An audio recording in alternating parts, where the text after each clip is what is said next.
نحمده ونصلي ونسلم على رسوله النبي الكريم وعلى آله وأصحابه أجمعين.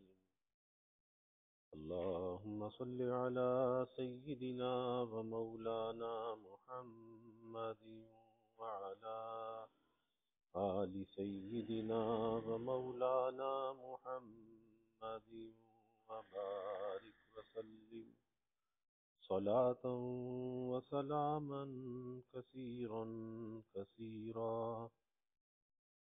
توفیق الہی اپنے مرشد پاک کی برکت سے حکیم الامت مجدد الملت حضرت تھانوی رحمۃ اللہ علیہ کے مواعظ کا سلسلہ چل رہا ہے. الکمال فی الدین للنساء کے نام سے حضرت کا یہ بات چل رہا ہے، جس میں بات چل رہی تھی کہ اپنی عبادت پر ناز نہیں کرنا چاہیے. اللہ تعالیٰ کو بندے کا ناز پسند نہیں ہے. بہت سے لوگوں کی عادت ہوتی ہے کہ تھوڑی سی عبادت کی اور سمجھا کہ ہم نے بہت کچھ کر لیا اور پھر اس پر ناز کرنے لگے. تو فرمایا کہ بھائی اگر یہ ٹوٹی پھوٹی عبادت وہ قبول کر لے تو ان کا یہی احسان ہے، ورنہ ہماری عبادت اس لائق کہاں ہے کہ ہم اس پر امید رکھیں کہ اس پہ ہمیں ثواب ملے گا. اس پر یہ بات چل رہی تھی. حضرت حاجی صاحب رحمۃ اللہ علیہ کا ارشاد ہے کہ بھائی جس عبادت کے بعد پھر اس کی دوبارہ توفیق ہو جائے، حاجی امداد اللہ صاحب مہاجر مکی رحمۃ اللہ علیہ، بھائی جس عبادت کے بعد پھر اس کی دوبارہ توفیق ہو جائے تو یہ اس کے قبول ہونے کی علامت ہے. اگر پہلی عبادت قبول نہ ہوئی ہوتی تو دوبارہ اس کی توفیق نہ ہوتی، کیونکہ بادشاہ کو جس شخص کا اپنے دربار میں آنا ناگوار ہوتا ہے تو ایک بار کے بعد دوبارہ اس کو اپنے دربار میں گھسنے نہیں دیا کرتے. یہ دلیل امید کے واسطے بہت ہے، وہ قطعی دلیل نہیں. ہاں انا عند ظن عبدی بھی، کہ میں اپنے بندے کے گمان کے نزدیک ہوں، حدیث قدسی ہے. جو وہ بندہ میرے ساتھ گمان کرتا ہے میں اس کے ساتھ ہوں، تو اس کو ساتھ ملا لو تو پھر کافی ہے. غرض میرا یہ مطلب نہیں کہ اگر اس وقت تم کو کامل عبادت کی توفیق نہیں تو ناقص کو چھوڑ دو، بلکہ مطلب یہ ہے کہ اسی پر بس نہ کرو. یعنی جیسی بھی عبادت ہو رہی ہے اس کے اندر بہتری پیدا کرنے کی کوشش کرو، اس کے اندر کمال پیدا کرنے کی کوشش کرو. یہ مت سوچو بس جیسی بھی ہے بس ہو رہی ہے، اور اگر کمال حاصل نہیں ہوتا تو ناقص کو بھی مت چھوڑو، بلکہ اس کی تکمیل کی کوشش کرو. دین کا طریقہ معلوم کرو اور دین میں کامل بننے کی سعی کرو، جس کا طریقہ کتب دینیہ کا پڑھنا سننا ہے. خصوصاً عورتوں کے لیے تو یہی ایک طریقہ ہے، کیونکہ ان کو علماء سے ملنے اور ان سے مسائل دریافت کرنے اور ان کے مواعظ و بیانات سننے کا موقع ہی نہیں ملتا. لہٰذا ان کو کتب دینیہ کے پڑھنے اور سننے کا زیادہ اہتمام کرنا چاہیے. مگر افسوس یہ ہے اول تو عورتیں پڑھتی ہی نہیں، اور جو لکھنا پڑھنا جانتی ہیں وہ دین کی کتابیں نہیں دیکھتی. اب ان کے پڑھنے کی کیا کتابیں رہ گئیں؟ ساپن نامہ، معجزہ آل نبی جس میں حضرت علی کا ایک جھوٹا قصہ ہے، اور وفات نامہ جس میں غلط روایات ہیں، اور ہرنی نامہ یہ قصہ صحیح ہے مگر اس کے بھی کچھ احکام معلوم نہیں ہوتے. اور منظوم تفسیر سورہ یوسف، اس میں بھی بعض روایات صحیح نہیں. پھر اس میں زلیخا کے عشق کو بہت صاف صاف بیان کیا گیا ہے، جس کا اثر اخلاق پر بہت برا پڑتا ہے. بس یہ ہے عورتوں کی انتہائی تعلیم. جس نے یہ کتابیں پڑھ لی وہ گویا سب سے زیادہ پڑھی ہوئی ہے. جیسے سہارنپور میں ایک جاہل آیا تھا، اس نے یہی کتابیں پڑھی تھیں، اس کو ناز تھا کہ میں بھی عالم ہوں. چنانچہ جمعے کی نماز کے بعد اس نے خود ہی اعلان کیا کہ بھائیو اواج ہوگی، یعنی واز کو بھی اواج ہوگی. تو آپ کی لیاقت کا حال تو لوگوں نے ان دو لفظوں ہی سے معلوم ہو گیا ہوگا. مگر تماشا دیکھنے کے لیے لوگ بیٹھ گئے کہ دیکھیں بھائی اواج کیسی ہوتی ہے. واعظ تو بہت سنے مگر اواز کبھی نہیں سنی تھی۔ تھوڑی دیر میں واعظ صاحب ممبر پر پہنچے اور 3 مرتبہ یاسین یاسین یاسین، اور یاسین کو بڑا یاشین یاشین یاشین شین کے ساتھ پڑھ کر اس کی تفسیر بیان کی۔ اے محمد اے محمد اے محمد صلی اللہ علیہ وسلم، اگر میں تجھے نہ پیدا کرتا تو نہ عرش کو پیدا کرتا، نہ کرسی کو، نہ آسمان کو، نہ زمین کو۔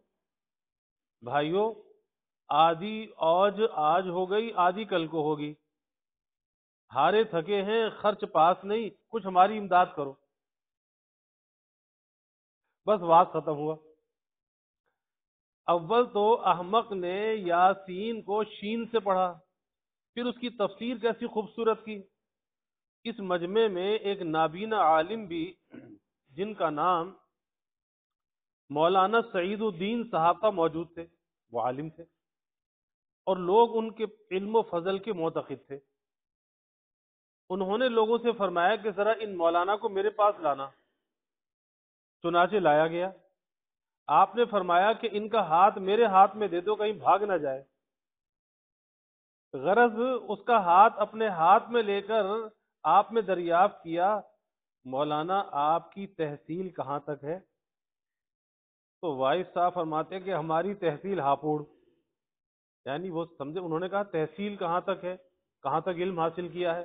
وہ تحصیل سمجھے کہ وہ ضلع اور تحصیل جو ہوتی ہے، تو ہماری تحصیل ہاپوڑ، ہاپوڑ ایک تحصیل ہے۔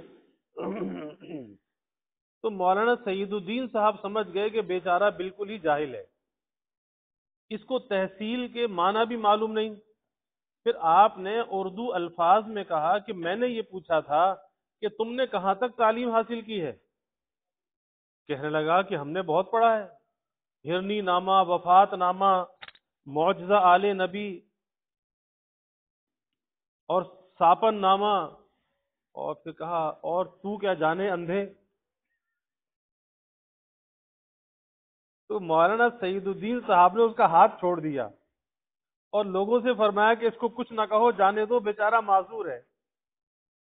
تو جیسے اس جاہل کو ان کتابوں کے پڑھنے پر ناز تھا کہ اس نے ایک فاضل شخص کے فاضل شخص کو بھی منہ نہ لگایا اور صاف کہہ دیا کہ تو کیا جانے اندھے۔ اسی طرح آج کل جو عورتیں یہ کتابیں پڑھ لیتی ہیں، وہ اپنے آپ کو بہت بڑا سمجھنے لگتی ہیں کہ بس اب ہم نے زیادہ پڑھا ہے، کون ہوگا پھر ہم سے زیادہ پڑھا ہوا کون ہوگا۔ پھر غضب یہ ہے کہ عورتیں چونکہ عموماً ان پڑھ ہیں، اس لیے ان میں سے جو کچھ پڑھ لیتی ہیں ان کی قدر خوب ہونے لگتی ہے، کیونکہ دوسری عورتیں اتنا بھی پڑھنا نہیں جانتی، اور جب ان کی قدر ہونے لگی تو اب ان کو آگے پڑھنے کی کیا ضرورت رہی۔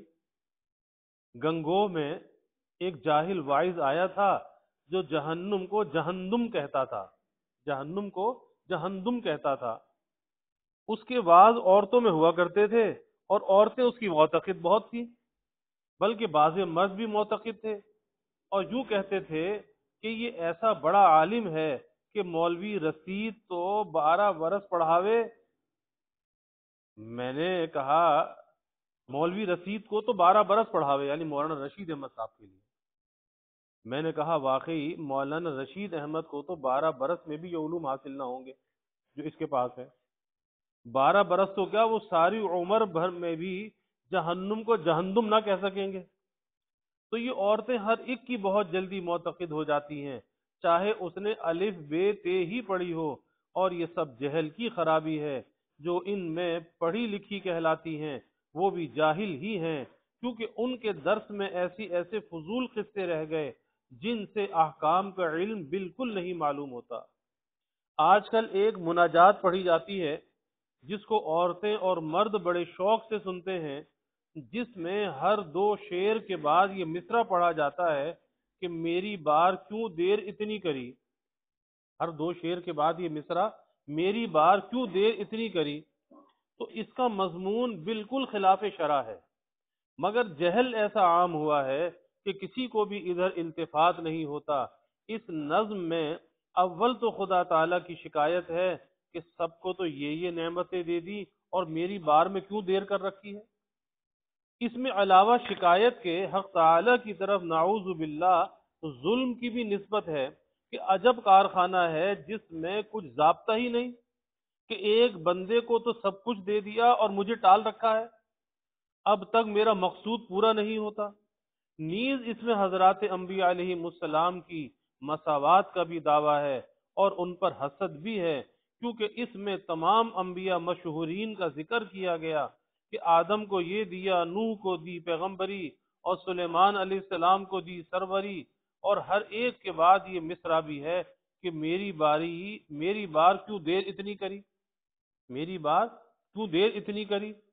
اس کا صاف مطلب ہے کہ شاعر کو ان حضرات پر حسد ہے کہ ان کو تو سب کچھ مل گیا اور مجھے کچھ بھی نہ ملا، تو میری بار میں دیر ہو رہی ہے۔ میں یہ نہیں کہتا کہ ناظم کی نیت بھی یہی تھی، مگر اس میں کچھ شک نہیں کہ یہ مطلب ان اشعار کا مدلول ضرور ہے، اور قاعدہ ہے کہ جس بات میں ایہام خلاف بھی ہو اس سے منع کیا جائے گا، کوئی تہمت آتی ہو ایہام، اس سے منع کیا جائے گا۔ آخر حق تعالی نے صحابہ کو راعنا کہنے سے کیوں منع فرمایا؟ کیا معاذ اللہ صحابہ کرام کے ذہن میں اس کے معنی کچھ برے تھے؟ ہرگز نہیں، مگر محض اس لیے کہ یہ لفظ موہم ہوتا ہے برے معنی کو، اور دشمنوں کو موقع ملتا ہے کہ وہ اس کو برے معنی کا قصد کر کے استعمال کریں۔ اس قاعدے کے تحت میں یہ نظم بھی داخل ہے، گو قائل کا قصد برا نہ ہو، پس اس کا پڑھنا اور سننا اور پڑھوانا سب ناجائز۔ بس یہ کتنے افسوس کی بات ہے کہ عورتوں کے نصاب تعلیم میں تمام فضول اور خرافات قصے رہ گئے، اور یہاں تک بھی بس تھی۔ اب تو غضب یہ ہے کہ عورتیں ناول پڑھتی ہیں، جس سے اخلاق بہت ہی خراب ہوتے ہیں۔ ان ناولوں کی بدولت شرفاء کے گھروں میں بڑے بڑے واقعات شرمناک وقوع میں آ چکے، مگر اب بھی ان کی آنکھیں نہیں کھلتی۔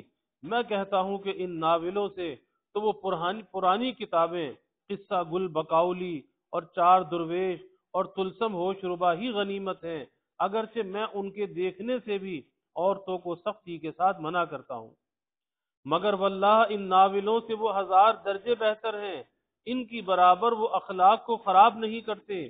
قصے گو ان میں بھی خرافات ہی ہیں، مگر تدابیر اختلاط و حیلہائے وصول الی المقصود میں ایسے بتلائے ہیں جو نہایت معتذر الحصول اور دشوار ہیں۔ اور یہ تو اس زمانے کی ناولوں کی بات ہے، اب تو سوشل میڈیا آ گیا، اور اس نے جو خواتین کے اندر بربادی پھیلائی ہے وہ کسی سے پوشیدہ نہیں ہے، کہ جوان بچیاں ہیں، شادی شدہ عورتیں ہیں، آج ناجائز تعلقات کا مرض عام ہے سوشل میڈیا کی بدولت۔ پہلے تو کوئی پڑھنا جانتا تھا وہ ناول پڑھتا تھا، اور جو نہیں پڑھنا جانتا تھا وہ کیا پڑھے، اور اب یہ موبائل تو ہر ایک کے ہاتھ میں ہے، اسمارٹ فون، اور اس کی بدولت ناجائز تعلقات کے دہانے کھلے ہوئے ہیں۔ اور جتنا ناجائز تعلقات کو قائم کرنا پہلے مشکل تھا، آج اس موبائل فون نے آسان کر دی، اتنی بڑی اعلانت ہے۔ تو یہ تو 100 سال پہلے کی بات ہے جو حضرت اس میں فرما رہے ہیں، مگر یہ زمانہ تو اور فتنوں کا زمانہ ہے۔ تو فرماتے ہیں کہ مثلا شہزادے کا گل بکاؤلی کے باغ میں پہنچنا کیسے ہوا؟ کہ راستے میں ایک دیو ملا اور اس کو اس نے ماموں بنایا، اور اسے اس پر رحم آیا اور اسے باغ میں پہنچا دیا۔ اسی طرح چہار درویش کے قصے میں بھی تمام صورتیں حصول مقصود کی ایسی ہیں جو انسان کے قبضے کی نہیں، خدا ہی چاہے تو ان طریقوں سے مقصود میسر آ سکتا ہے۔ اور ان کم بخت ناولوں میں تو ایسی سہل سہل ترکیبیں لکھی ہیں کہ جن میں ہر شخص کام لے سکتا ہے۔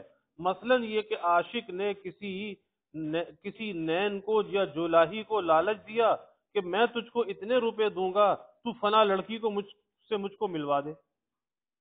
اب یہ ترکیب ایسی آسان ہے کہ جس کے پاس روپیہ ہو وہ اس سے آسانی سے کام نکال سکتا ہے، کیونکہ ایسی عورتیں بہت لالچ میں آ جاتی ہیں، نہ ان میں دین ہے، نہ حیا، نہ کسی کی آبرو کا ان کو خیال۔ ان کے ذریعے سے گھروں میں کچھ سے کچھ واقعات ہو جانا بڑی بات نہیں، اس لیے میں ان ناولوں کو گل بکاؤلی وغیرہ سے بھی بدتر جانتا ہوں۔ اور اب تو ٹیلی ویژن گھر گھر کے اندر موجود ہے، اور اس میں جو ڈرامے چلتے ہیں ان ڈراموں میں اکثر یہی ناجائز تعلقات کا قصہ ہے، سسر کا بہو سے، دیور کا بھابھی سے، یہ سارے قصے ناجائز تعلقات کے۔ اب ظاہر ہے جو دیکھنے والے ہیں ان دیکھنے والوں پر اثر پڑتا ہے اور بیماری وہ بڑھتی ہے اور منتقل ہوتی ہے۔ صاحبو، خدا کے واسطے اپنی عورتوں کو ان ناپاک کتابوں سے بچاؤ اور ناول کو ہرگز اپنے گھر میں نہ گھسنے دو، اور اگر کہیں نظر بھی پڑ جائے تو فوراً جلا دو، اور عورتوں کے پاس ایسی کتابیں پہنچاؤ جن میں دین کے پورے اجزاء سے کافی بحث ہو، عقائد کا بھی مختصر بیان ہو، وضو اور پاکی ناپاکی کے بھی مسائل ہوں، نماز، روزہ، حج، زکوٰۃ، نکاح، بیع و شراء کے مسائل بھی ہوں، اصلاح اخلاق کا طریقہ بھی مذکور ہو، آداب اور سلیقے کی باتیں بھی بیان کی گئی ہوں۔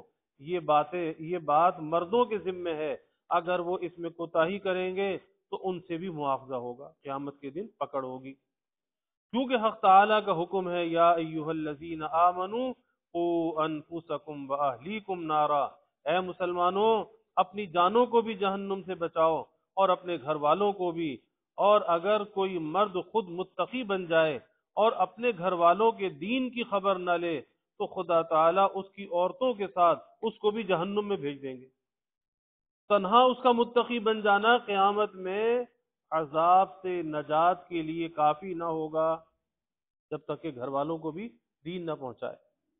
بس مردوں کا کام یہ ہے کہ عورتوں کے پاس ایسی کتابیں پہنچائیں، اور عورتوں کا کام یہ ہے کہ وہ اپنے مردوں سے یہ کتابیں پڑھیں اور ان پر عمل کریں، خود بھی دیکھیں اور اپنی لڑکیوں کو بھی پڑھائیں۔ جو ان پڑھ عورتیں ہیں ان کو بھی احکام سنائیں اور ہمت کر کے ان پر عمل کا اہتمام کریں۔ انشاءاللہ تعالی دین بہت جلد مکمل ہو جائے گا۔ اجمالاً میں نے دین کامل کرنے کا طریقہ بتلا دیا، اب مجھے تفصیل کی ضرورت نہیں رہی، لیکن جس طرح بعض ضروری فروع پر مردوں کے وعظ میں تنبیہ کی گئی تھی، اسی طرح بعض فروع یہاں بھی بیان کرتا ہوں جن میں اکثر عورتیں کوتاہی کرتی ہیں، تاکہ ان پر قیاس کر کے وہ دوسرے اجزائے دین سے بھی غفلت نہ کرے، کیونکہ اس وقت میں ان فروع کا ذکر کروں گا جو بہت ظاہر ہیں۔ جب ان میں بھی کوتاہیاں کی جاتی ہیں تو دوسرے فروع کا کیا حال ہوگا، اس کو خود سمجھ لینا چاہیے۔ چنانچہ سب سے پہلے میں نماز کا بیان شروع کرتا ہوں، جس کا فرض ہونا ہر مسلمان کو معلوم ہے، مگر افسوس ہے کہ عورتیں نمازی بہت کم ہیں۔ حالانکہ قرآن پاک کی ایک آیت میں نماز ترک کرنے کو شرک میں داخل کیا گیا۔ حق تعالیٰ فرماتے ہیں، منیبین الیہ واتقوہ واقیموا الصلاۃ ولا تکونوا من المشرکین۔ یہ ہے کہ نماز کو قائم کرو اور مشرکین میں سے مت بنو۔ اس سے صاف معلوم ہوتا ہے کہ نماز کا نہ پڑھنا مشرک بننا ہے، اور حدیث میں تو یہ مضمون بہت صاف ہے، من ترک الصلاۃ متعمدا فقد کفر، کہ جس نے نماز کو قصدن ترک کر دیا وہ کافر ہو گیا۔ وہ جمہور علماء نے ان آیات و احادیث میں تعویل کی ہے، مطلب یہ ہے کہ نماز کا چھوڑنا کافروں کا سا کام ہے۔ مگر صاحبو، اللہ تعالیٰ نے اور رسول اللہ صلی اللہ علیہ وسلم نے تو ظاہر الفاظ میں ایسے شخص کو کافر کہہ دیا، وہ علماء تعویل کرتے ہیں، مگر یہ میرا مطلب نہیں کہ یہ تعویل غلط ہے، لیکن ہم کو اس تعویل کے بھروسے پر بے فکر نہ ہونا چاہیے، کیونکہ خدا و رسول صلی اللہ علیہ وسلم جس بات کو کفر فرما رہے ہیں، اگر وہ واقع میں کفر بھی نہیں تو یقیناً کفر سے بہت قریب ہے، اور کفر کا انجام جو کچھ ہے وہ سب کو معلوم ہے کہ ابد الآباد کے لیے جہنم کی سزا ہے۔ تو جو کام اس سے قریب کرنے والا ہو، مسلمان کو اس سے کوسوں دور بھاگنا چاہیے۔ بعضی عورتیں نماز پڑھتی ہیں، مگر افسوس یہ ہے کہ وہ رکوع سجدے ٹھیک نہیں کرتی، بڑی جلدی کرتی ہیں، حالانکہ تعدیل ارکان واجب ہے، بلکہ بعض علماء کے نزدیک فرض ہے۔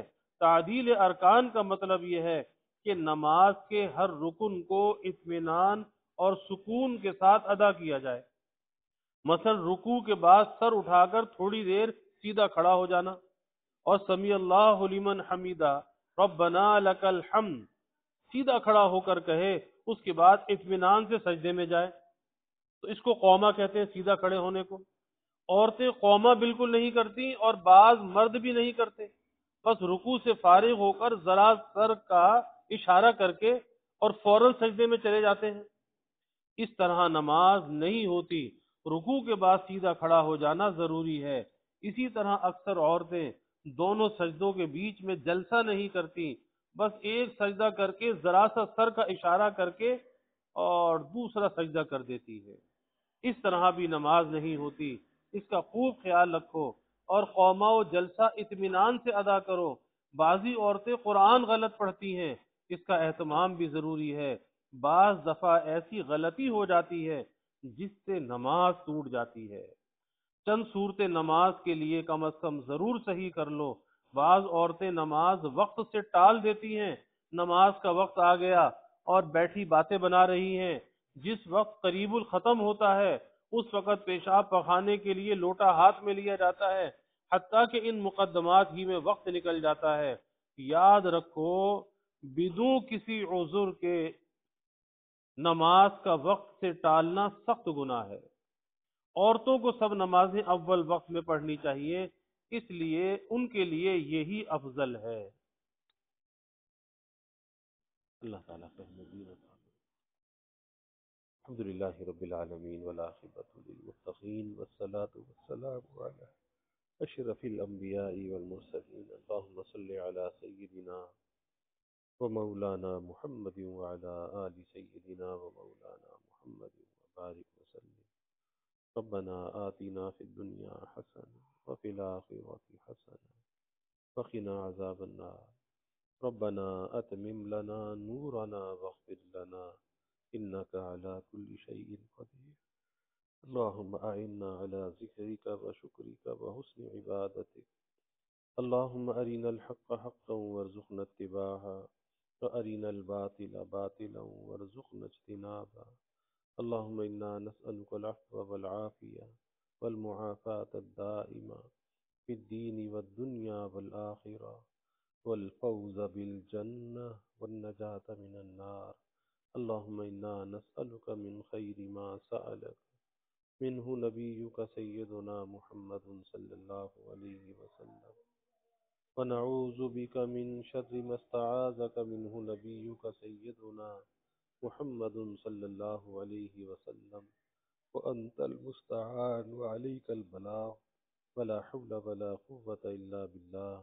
وجزى الله عنا محمدا صلى الله عليه وسلم ما هو أهله، وصلى الله تعالى وسلم على النبي الكريم۔